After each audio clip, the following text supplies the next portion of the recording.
Despite being technically set in the past, the technology of the Star Wars universe is far beyond that of our own, and it's made clear that it's been that way for tens of thousands of years. By the start of the prequels, the Galactic Republic is over 25,000 years old, and technology in the universe had been ahead of ours for millennia before that to boot. And so many people come to this question: why does technology in the Star Wars universe seemingly plateau? Well, the answer is much more complex than you may think.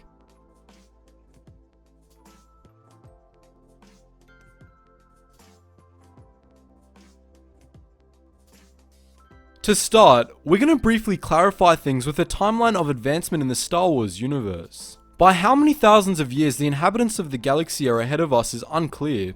It is known that the galactic city on Coruscant stood layer on layer thousands of years before the Republic, so we can get as close as very far ahead. The most clear technological milestone is the invention of the hyperdrive, which came 25,000 years before the Battle of Yavin, shortly before the foundation of the Republic. However, as this technology was partially stolen from the Rakutans, it doesn't necessarily mean that technology was uniformly on a super advanced level at the time. The matter of pinpointing when things were invented is complicated by reverse engineering, and the fact that, indeed, there is actually technological advancement in the Star Wars universe. Take the blaster for example. The first of what could be considered blasters were used by the Rakutans' war droids, which were reverse engineered to create artillery and what amount to primitive laser pistols. Blaster technology slowly evolved over thousands of years, and what we'd think of as a blaster wasn't invented until the Mandalorian Wars, which is to say 4,000 years before the Battle of Yavin. Ship technology is yet another example. Deflector shields, which were originally designed to deflect space debris, took millennia to get to what we would consider modern shields by Star Wars standards. Smaller advancements are visible too. The Tales of the Jedi comics set 5,000 years before Yavin clearly depict starships as requiring mooring cables to be manually steered by a ground crew into a safe landing position, while comics from the same series set 1,000 years later depict no ships with this interesting trait. So there is advancement in Star Wars. The thing is, it's both very slow and it still plateaus a bit following the old Sith Wars. This plateau is actually pretty easily explainable. There both wasn't really anywhere to make major leaps in advancement to, and an insufficient understanding of existing technology anyway. A lot of the major pieces of technology in Star Wars were, in origin, reverse engineered from leftover Rakutan tech.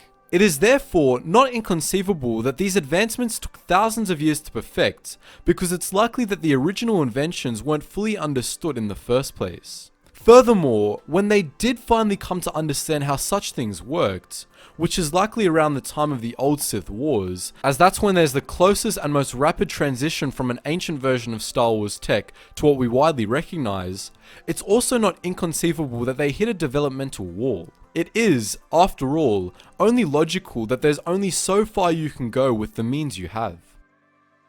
This is why there appear to be few major technological advancements after the Great Galactic War.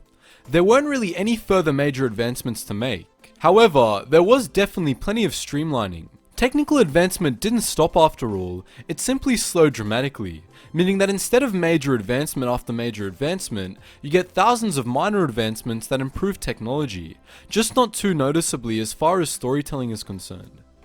There is also another fairly simple explanation to throw into the woodworks here: peace.